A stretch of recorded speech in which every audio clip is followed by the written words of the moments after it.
All right, Cappy. So this week from Lay Vampire, you pulled discipline, training, consistency, and practice. And then from Chakra Wisdom, you pulled mysticism. Now, discipline from Lay Vampire, anytime that this card shows up for me, is suggesting that the person may be dealing with issues like not sticking to the plans that they have set for themselves. And this card is a reminder to keep doing this. Discipline is saying that you have the ability to create, the program of change in your life, but you have to stick to the commitments that you have set for yourself. But when you're looking at it with mysticism, it's one of two ways. It's one of these things where, for some of you, it may be a situation where you're getting like unknown motivation to do something. And discipline is saying, yes, you need to start working toward this or continue to do that. The other part of it, though, is, again, this shows up when people start to falter. And it may be because you don't know what's going to happen. Mysticism is saying to trust in the intuition, trust in your intuitive knowing, and trust in the unknown. Intuitively, you know that you need to continue to work for this, then you need to keep doing that. But, if you don't know what the results are going to be, it's saying that you need to continue doing this anyway. Right? Have faith in the unknown and just continue to work toward it. All right, Cappy, here we go. Here's the energy coming through, the Three of Wands. Talking about not knowing what's going to happen. Looking at the Three of Wands as a signifier, this to me is one of those cards where, typically in a lot of decks, you see this. The Fool and the Three of Wands, both of them are looking out over the cliff. The difference is with the Three of Wands, you should already know what to expect because these are the things that you have set into motion. But you're in a period here of like waiting to see what is going to develop. This could be a situation here where you started putting in some effort here and now it's like you're waiting to see what's going to happen. And like you may not know, even though you should already know. It's weird. It's weird. Oh, shit. Oh, shit. Cappy, so the Two of Cups. When I look at the Two of Cups, for me, there's a stronger sense of relationship happening here than more so than the Lovers for me. And that could just be because I'm a water sign. But it's more, the description of the card too, because when you're looking at it, these are two people who are so absorbed in each other that nothing else in the world exists. Emotionally, they're sharing everything. And they are so deeply connected. And this may pertain to you not knowing where the progress is going to lead within a relationship. Oh, in the present, the Seven of Wands. So, when I see the Seven of Wands, it's one of those cards where, automatically I feel like the person is going, I'm not taking this shit anymore, right? This is how I feel. This is what I stand. This is how, or what I'm going to do, right? It is about using your voice. It is suggesting that for some of you, it may be a situation where people like are opposing you and opposing what you're doing here. Right? But I kind of get the feeling that there's a need here for you to start using your voice. Like I'm almost like seeing it in the reverse. Future conditions, and there you are, right? Looking at the Queen of Pentacles as future conditions, especially when you're looking at the Three of Wands, that to me is, a successful person. It's not, the King of Pentacles is the pinnacle of success, right? The Queen of Pentacles very much is about, this is the person who is creating this stable, secure foundation, the stable, secure home. They're the ones that bust their ass all day, pay the bills, make sure everything is good at home, right? They lay down that strong foundation. And I definitely do feel like this is you in future conditions. Now, for some of you looking at the Two of Cups, it could be a situation here where you are dealing with another earth sign. Cap, Taurus, or Virgo, right? And again, for a lot of you, it may be a situation where you're looking for progress within a relationship, But I think there's a need here for you to use your voice. But also, I feel like you need to be true to you. Because again, the Seven of Wands, look, I'm not taking any more shit within a relationship, right? I'm going to be true to myself. And I'm going to be like practical about it, you know? You're not being over emotional. You're not being too, logical. It's not that you're not smart about it, but it's not like you're being too mentally critical about the situation. You're just being you. You're being practical. You're more concerned with the long term than the short term. But for some reason, there's a need here for you to start using your voice. Oh yeah, your best path to follow. Again, looking at the Knight of Pentacles, looking at the long term. And then the other thing too is this is really slow progress.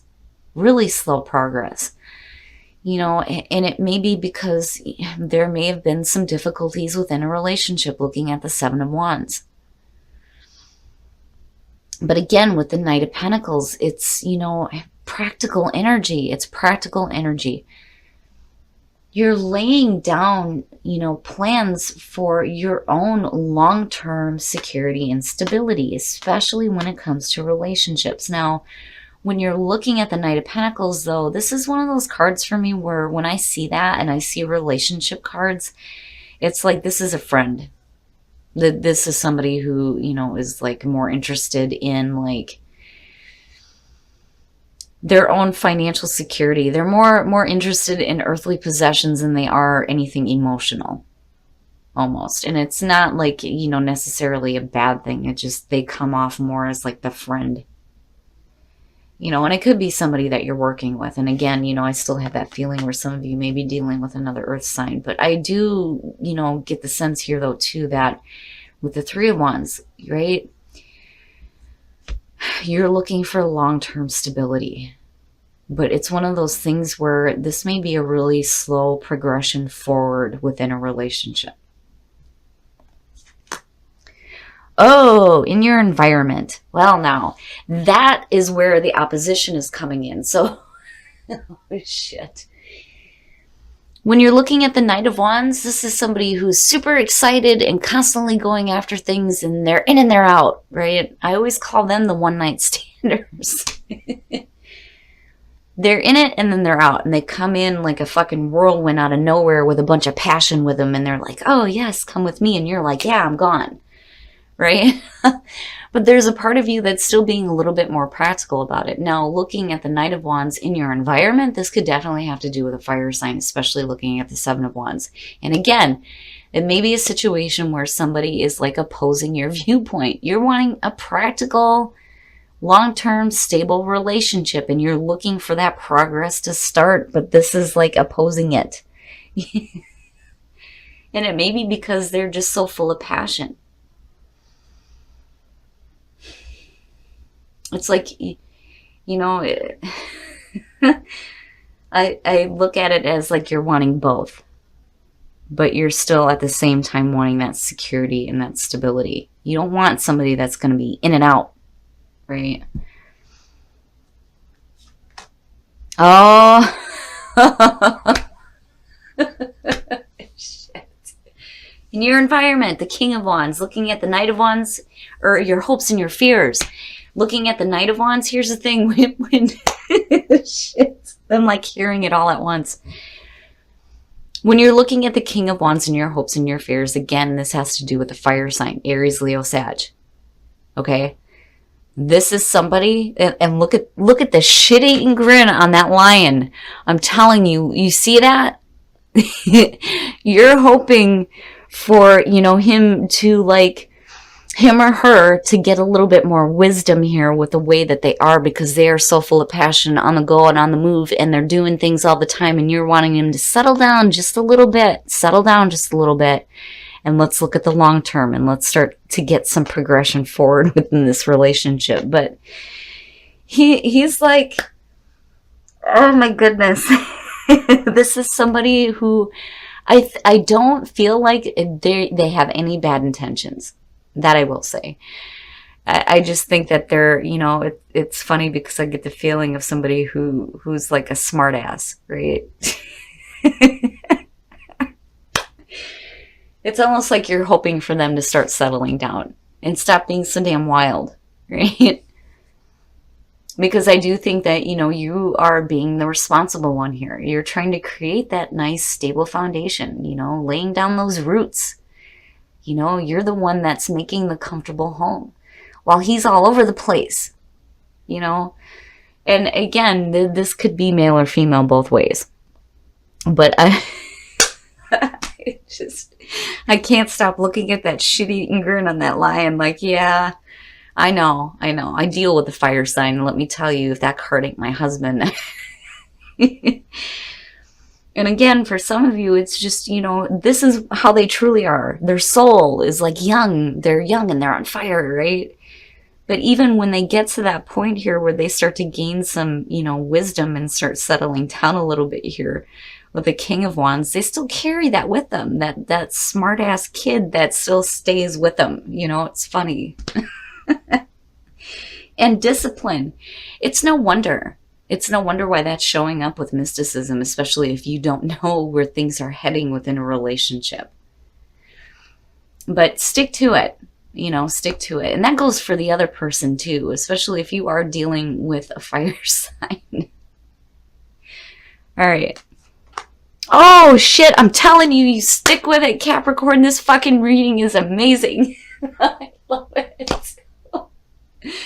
Your readings never fail. They never fail to amaze me. The Ace of Cups. This is a relationship that you want to stick with. I mean, look at it. He may be a little wild.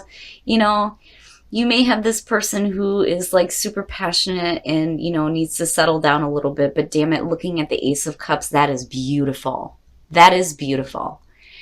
You may be sitting around waiting to see some progress within this relationship and them like, stop it. Like, stop being so wild, right? But when you're looking at the Ace of Cups, man, there's a lot of happiness here. A lot of happiness. It's beautiful. It's beautiful, Cap. All right, we're going to take a look at the soul trees to see what else is going on here. And it's no wonder with mysticism and discipline. It's like, I don't know why I'm being pushed to do this, but I guess I have to stick with this, right? Because it's one of those situations where I think Capricorn is like, what the hell are you doing? But you love them. You love them regardless. Oh, detachment, release, shit, and be open. Okay, so when you're looking at detachment, that is detaching yourself from, the negative things, right? Release. You need to release that so that you can be open to this Ace of Cups. And I do get the feeling that for some of you, it may be a situation where you're looking at it like, why am I even bothering with this? Because again, of discipline and mysticism showing up, but you need to be open. You need to be open to this because this relationship, looking at the Ace of Cups, fucking fantastic. They may drive you nuts and they may not settle down, but damn it, this is going to be a really good emotional thing for you. I'm telling you, there are things that you're going to have to detach from and, like release, let go of control a little bit, jump on the back of the horse for a little while, right? Instead of being in this practical mode. But the thing is though, when you're looking at this as your best path to follow, yeah, you want something that is long-term and stable.